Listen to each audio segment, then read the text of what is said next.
Živijo, Luka iz Kinvitala tukaj. Danes si bomo pogledali prvo začetno fazo pri bolečinah, takole pod pogačico.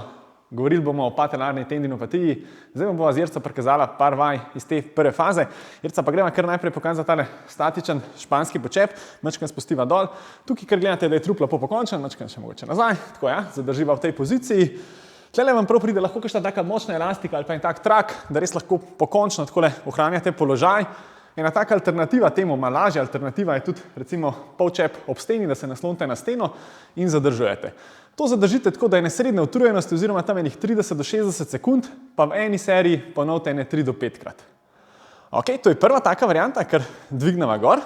Pa greva zdaj pokazati naslednjo. Bo šla pokazati zdaj statičen izpadni korak, greva kar v razkorak, pa kar spustiš dol zdaj. Takole. Zdaj samo držimo v tej poziciji. Lahko je to ta globina, lahko je tudi majčkeno manj nizko, ampak je čisto v redu, tudi takole.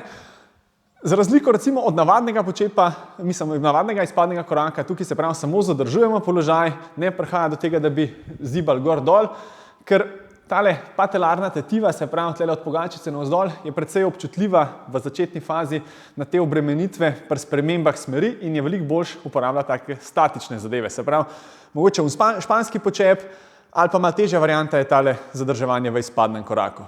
Ok, zdaj si bomo pogledali pa še dve take podporne stvari in sicer prva bo tale variacija mrtvega dviga, se kar preštimava, dvignemo težko. Pogledali si bomo tale romunski mrtvi dvig, se pravi bolj kolčno dominanten, pa kar zaštartava, greva lepo z boki nazaj, pa potem izravnava gor.